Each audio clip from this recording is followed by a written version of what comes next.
اعوذ باللہ من الشیطان الرجیم بسم اللہ الرحمن الرحیم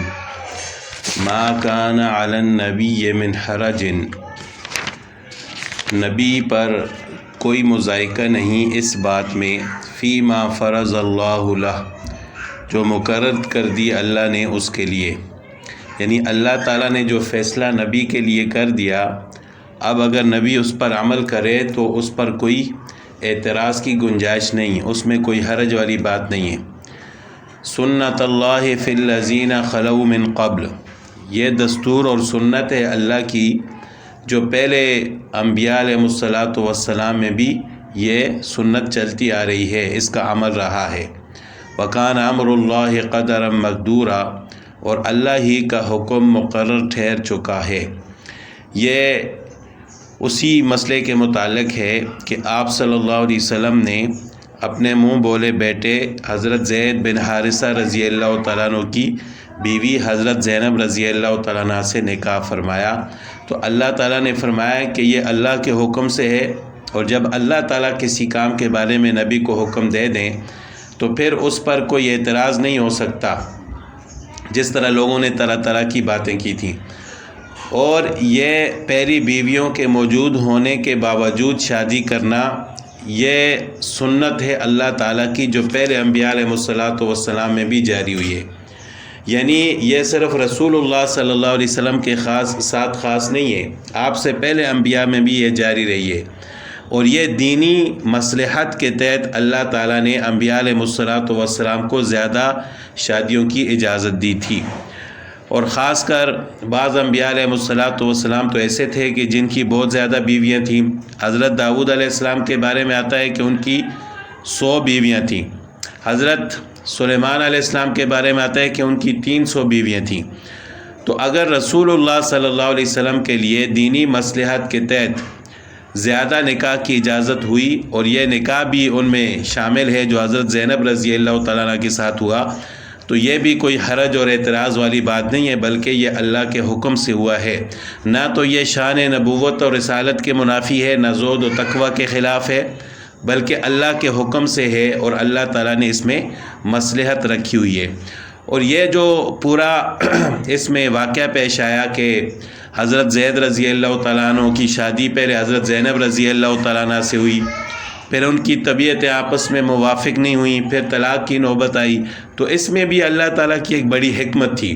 کیونکہ عرب میں یہ رواج تھا، جاہلانہ رواج، کہ وہ منہ بولے بیٹے کی بیوی سے نکاح نہیں کرتے تھے، تو اللہ تعالیٰ نے ان کے اس جاہلانہ رسم کو 2 طرح سے اس کا رد فرمایا۔ ایک تو پیچھے ارشاد فرمایا کہ ادعوہم لآبائہم، کہ اب ان کو ان کے باپوں کی نسبت سے پکارو، اور دوسرا خود رسول اللہ صلی اللہ علیہ وسلم کو اپنے منہ بولے بیٹے کی بیوی سے نکاح کا حکم دیا، تو عملی طور پر بھی یہ رسم ٹوٹ گئی۔ آگے اللہ تعالیٰ فرماتے ہیں کہ ان انبیاء علیہ الصلاۃ والسلام کی خاص صفات یہ ہیں کہ جن کے لیے پچھلے زمانے میں بھی متعدد بیویاں رکھنے کی اجازت ہوئی تھی، کہ الذین یبلغون رسالات اللہ، کہ یہ حضرات انبیاء علیہ الصلاۃ والسلام سب ہی اللہ تعالیٰ کے پیغامات اپنی اپنی امتوں کو پہنچاتے ہیں۔ یعنی زیادہ بیویاں ہونے کی ایک حکمت یہ بھی تھی کہ تاکہ اللہ تعالیٰ کا جو حکم نبی کے پاس آیا ہے وہ امت تک آسانی سے پہنچ جائے، تو اسی وجہ سے آپ صلی اللہ علیہ وسلم کو بھی زیادہ شادیاں کرنے کی اجازت دی گئی تھی۔ دوسری صفت جو انبیاء علیہ الصلاۃ والسلام کی بیان کی گئی کہ وَيَخْشَوْنَهُ وَلَا يَخْشَوْنَ أَحَدًا إِلَّا اللَّهَ، یعنی یہ حضرات اللہ سے ڈرتے رہتے ہیں، اللہ کے سوا کسی سے بھی نہیں ڈرتے، یعنی یہ اللہ کا حکم پورا کرنے میں صرف اللہ سے ڈرتے ہیں۔ اگر لوگ ان کو طعنہ دیتے ہیں یا اعتراض کرتے ہیں تو اس بارے میں یہ کسی اور سے نہیں ڈرتے۔ مَا كَانَ مُحَمَّدٌ أَبَا أَحَدٍ مِّن رِّجَالِكُمْ وَكَفَىٰ بِاللَّهِ حَسِيبًا، اور اللہ تعالیٰ کافی ہے حساب لینے کے لیے۔ مَا كَانَ مُحَمَّدٌ أَبَا أَحَدٍ مِّن رِّجَالِكُمْ، اور محمد صلی اللہ علیہ وسلم باپ نہیں ہے تمہارے مردوں میں سے کسی کے، وَلَٰكِن رسول اللہ، بلکہ وہ اللہ کے رسول ہیں، وَخَاتَمَ النَّبِيِّينَ، اور مہر سب نبیوں پر، وکان اللہ بکل شیء علیما، اور اللہ سب چیزوں کو جاننے والا ہے۔ یہ آیت آپ صلی اللہ علیہ وسلم کے ختم نبوت پر ایک واضح دلیل ہے۔ تو اللہ تعالیٰ نے یہاں پر فرمایا کہ ما کان محمد ابا احد من رجالکم، کہ آپ تو یہ کہتے ہو کہ حضرت زید بن حارثہ رضی اللہ تعالیٰ عنہ رسول اللہ صلی اللہ علیہ وسلم کے بیٹے ہیں، حالانکہ رسول اللہ صلی اللہ علیہ وسلم آپ میں سے کسی بھی مرد کے باپ نہیں ہیں۔ اب یہ نہیں فرمایا کہ کسی کے باپ نہیں ہیں، یعنی مرد آپ میں سے، مردوں میں سے کسی کے باپ نہیں ہیں، کیونکہ آپ صلی اللہ علیہ وسلم کے 4 بیٹے تھے، جن میں سے 3 حضرت خدیجہ رضی اللہ تعالیٰ عنہ کے بیٹے تھے اور 1 حضرت ماریہ قبطیہ رضی اللہ تعالیٰ عنہ کے۔ تو یہ چاروں کے چاروں بچپن میں ہی فوت ہو چکے، ان میں سے کوئی بھی بڑا نہیں ہوا جس کو مرد کہا جا سکے۔ تو آپ صلی اللہ علیہ وسلم کا ایسا بیٹا تو کوئی ہے ہی نہیں ہے کہ جو مرد ہو، آپ میں سے کسی مرد کے بھی وہ باپ نہیں ہیں کہ آپ حضرت زید بن حارثہ رضی اللہ تعالیٰ عنہ کو رسول اللہ صلی اللہ علیہ وسلم کا بیٹا قرار دو۔ ولیکن رسول اللہ، اب یہ ہے کہ یہ ایک بات اور شبہ پیدا ہو رہا تھا کہ جب رسول اللہ صلی اللہ علیہ وسلم مردوں میں سے کسی کے باپ نہیں ہیں تو نعوذ باللہ اس کا یہ مطلب ہے کہ پھر آپ صلی اللہ علیہ وسلم کا امت کے ساتھ کوئی تعلق ہی نہیں ہے۔ تو اس شبہ کو دور کرنے کے لیے اللہ تعالیٰ نے فرمایا کہ ولیکن رسول اللہ، بلکہ وہ اللہ کے رسول ہیں، یعنی اللہ تعالیٰ نے ان کو رسول بنا کر بھیجا ہے اور آپ ان کے امتی ہیں۔ یہ نہیں ہے کہ ان کا آپ کے ساتھ کوئی تعلق نہیں ہے، ہاں وہ آپ میں سے کسی مرد کے نسبی باپ تو نہیں ہیں، لیکن روحانی باپ ضرور ہیں کہ وہ اللہ کے رسول ہیں اور آپ ان کے امتی ہو، اور رسول باپ سے بھی زیادہ اپنی امت کے ساتھ شفقت والا اور مہربانی والا ہوتا ہے۔ تو وہ آپ کے رسول ہیں اور آپ ان کی امت ہو، وخاتم النبیین۔ اور یہاں پر اللہ تعالیٰ نے آپ صلی اللہ علیہ وسلم کی ایسی صفت کو بیان فرمایا کہ جو اللہ تعالیٰ نے صرف آپ صلی اللہ علیہ وسلم کو عطا فرمائی تھی، اور وہ ہے خاتم النبیین، کہ آپ صلی اللہ علیہ وسلم تمام انبیاء علیہ الصلوۃ والسلام میں سے آخری نبی ہیں، آپ کے بعد کوئی نبی آنے والا نہیں ہے۔ اب یہ کہ خاتم النبیین کا مطلب کیا ہے؟ یہ لفظ خاتم اور خاتم دونوں طرح پڑھا جا سکتا ہے، تا کے زبر کے ساتھ اور تا کی زیر کے ساتھ بھی، معنی دونوں کا ایک ہی ہے، چاہے تا کی زبر کے ساتھ ہو یا زیر کے ساتھ ہو۔ اس کے ایک معنی آخر کے بھی آتے ہیں اور مہر کے بھی آتے ہیں، یعنی مہر جس کو ہم انگلش میں اسٹیمپ کہتے ہیں، اس کو بھی خاتم کہا جاتا ہے۔ یہ دونوں لفظ استعمال ہوتے ہیں، اور اگر اس کا معنی آخر لیا جائے تو تب بھی معنی یہی ہوگا کہ آپ صلی اللہ علیہ وسلم تمام انبیاء علیہ الصلوۃ والسلام میں سے آخری نبی ہیں، اور اگر اس کا معنی مہر کیا جائے تو تب بھی معنی وہی بنتا ہے کہ آپ صلی اللہ علیہ وسلم تمام انبیاء علیہ الصلوۃ والسلام پر مہر لگانے والے ہیں، چونکہ مہر تبھی لگائی جاتی ہے کہ جب کوئی کام ختم ہو جائے۔ تو انبیاء علیہ الصلوۃ والسلام کے آنے کا جو سلسلہ تھا وہ ختم ہو چکا، تو آپ صلی اللہ علیہ وسلم نے ختم نبوت پر مہر لگا دی کہ اب انبیاء علیہ الصلوۃ والسلام کی جو تشریف آوری کا سلسلہ تھا وہ ختم ہو چکا ہے، اور آپ صلی اللہ علیہ وسلم آخری نبی ہیں۔ اور روح المعانی جو ایک مشہور تفسیر ہے، اس میں خاتم کا معنی کیا گیا ہے الخاتم اسم آلۃ لما یختم بہ کالطابع لما یطبع بہ، کہ خاتم یہ اسم اعلیٰ کا صیغہ ہے، یعنی جس کے ذریعے مہر لگائی جائے۔ تو آپ صلی اللہ علیہ وسلم کو بھی خاتم اس وجہ سے کہا جاتا ہے کہ آپ صلی اللہ علیہ وسلم کے ذریعے انبیاء علیہ الصلوۃ والسلام کی تشریف آوری پر مہر لگا دی گئی کہ آپ کے بعد اب کوئی نبی نہیں آئے گا، یعنی آپ صلی اللہ علیہ وسلم کو خاتم نبوت اس لیے کہا گیا کہ آپ صلی اللہ علیہ وسلم نے نبوت کو اپنے تشریف لانے سے ختم اور مکمل کر دیا۔ تو یہ صفت اللہ تعالیٰ نے صرف آپ صلی اللہ علیہ وسلم کو عطا فرمائی تھی۔ تو آپ صلی اللہ علیہ وسلم کے زمانے سے لے کر آج کے دور تک کئی ایسے جھوٹے نبی پیدا ہوئے ہیں جنہوں نے نبوت کا دعویٰ کیا ہے، حالانکہ وہ نبی نہیں تھے۔ آپ صلی اللہ علیہ وسلم کے زمانے میں بھی مسیلمہ کذاب جیسے لوگ پیدا ہوئے، پھر حضرت ابوبکر صدیق رضی اللہ تعالیٰ عنہ کے دور میں ان کے خلاف جہاد کیا گیا، جن میں کئی صحابہ کرام شہید ہوئے، اور ان میں سے تو کوئی ایسے بھی تھے، کئی صحابہ کرام ایسے تھے جو حافظ قرآن تھے۔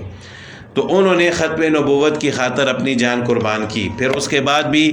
ایسے لوگ پیدا ہوتے رہے اور ان کے خلاف جہاد کیا جاتا رہا، اور آج کے دور میں جس طرح قادیانیت کا فتنہ ہے، مرزا غلام احمد قادیانی ملعون نے نبوت کا دعویٰ کیا اور اس کے خلاف بھی کلمی اور اسی طرح زبانی جہاد کیا گیا، تو آج کے دور میں بھی علماء کرام ان کے خلاف برسر پیکار ہیں اور ایسے فتنے کو رد کر رہے ہیں کہ جو طرح طرح کی نئی باتیں پیدا کر رہا ہے اور غلام احمد قادیانی کو اپنا نبی مان رہا ہے۔ تو ایسے لوگ آج بھی موجود ہیں اور طرح طرح کے شبہات لوگوں کے دلوں میں پیدا کر رہے ہیں۔ پہلے تو اس شخص نے نبوت کا دعویٰ کیا، لیکن جب اس دعوے کو دلائل سے رد کیا گیا تو پھر اس نے ایک نئی بات نکال دی کہ یہ غلام احمد قادیانی نبی نہیں ہے، بلکہ اس نے آپ صلی اللہ علیہ وسلم کی ایسی اطاعت کی کہ گویا کہ ان کا سایہ بن گیا۔ تو یہ ایک دوسرا فتنہ تھا امت کو گمراہ کرنے کا۔ بہرحال ایسی نبوت کی قرآن و حدیث میں کوئی دلیل موجود نہیں ہے۔ تو مسئلہ ختم نبوت یہ اس امت کا ایک اجتماعی مسئلہ ہے اور اجتماعی عقیدہ ہے۔ اس پر مسئلہ ختم نبوت پر ایمان لانا ہر مسلمان کے لیے ضروری ہے۔ اب حدیث میں بھی آپ صلی اللہ علیہ وسلم نے اپنے آخری نبی ہونے کو بیان فرمایا، اور بہت ساری ایسی حدیث ہیں جو اس بات کو ظاہر کر رہی ہیں کہ آپ صلی اللہ علیہ وسلم آخری نبی ہیں اور آپ کے بعد کوئی نبی آنے والا نہیں ہے، اور جو ہوگا وہ جھوٹا، کذاب اور ملعون ہوگا۔ صحیح بخاری اور مسلم میں ایک روایت ہے، آپ صلی اللہ علیہ وسلم کا ارشاد ہے کہ ان مثلی و مثل الانبیاء مثلی و مثل الانبیاء من قبلی، میری مثال اور مجھ سے پہلے انبیاء کی مثال ایسی ہے کہ کمثل رجل بنا بیتن، جیسے ایک شخص نے مکان بنایا، فاحسنہ واجملہ، اور اس مکان کو خوبصورت بنایا اور مزین کیا، مگر اس کے ایک گوشہ میں دیوار کی ایک اینٹ کی جگہ خالی چھوڑ دی، تو لوگ اس کو دیکھنے کے لیے اس میں چلیں پھریں اور تعمیر کو پسند کریں، مگر سب یہی کہتے ہیں کہ اس مکان بنانے والے نے یہ اینٹ بھی کیوں نہیں رکھی، یعنی سارا مکان اتنا خوبصورت بنایا تو یہ ایک اینٹ کی جگہ خالی کیوں چھوڑی ہے۔ تو آپ صلی اللہ علیہ وسلم نے فرمایا کہ یہ جو مکان ہے یہ قصر نبوت ہے، وہ آخری اینٹ میں ہوں، یعنی مکان بن گیا، خوبصورت بن گیا، تمام انبیاء علیہ السلام تشریف لا چکے، اب یہ جو اینٹ کی جگہ خالی ہے یہ میں ہوں، میں اس محل کو پورا کروں گا۔ تو آپ صلی اللہ علیہ وسلم کے آنے سے وہ مکان مکمل ہو گیا۔ اسی طرح بخاری اور مسلم میں ایک دوسری روایت ہے، حضرت ابو ہریرہ رضی اللہ تعالیٰ عنہ فرماتے ہیں کہ بنی اسرائیل کی سیاست اور انتظام خود انبیاء کے ہاتھ میں تھا، جب ایک نبی کی وفات ہو جاتی تو دوسرا نبی اس کے قائم مقام ہو جاتا، اور میرے بعد کوئی نبی نہیں، البتہ میرے خلیفہ ہوں گے جو بہت ہوں گے۔ اسی طرح ایک روایت ہے بخاری اور مسلم میں، حضرت ابو ہریرہ رضی اللہ تعالیٰ سے روایت فرماتے ہیں کہ لم یبقى من النبوۃ الا المبشرات، یعنی نبوت میں سے کچھ باقی نہیں رہا بجز مبشرات کے، یعنی نبوت کا سلسلہ تو ختم ہو چکا ہے، البتہ مبشرات یعنی جو اچھے خواب ہیں وہ میری امت کو آتے رہیں گے۔ اسی طرح ایک حدیث میں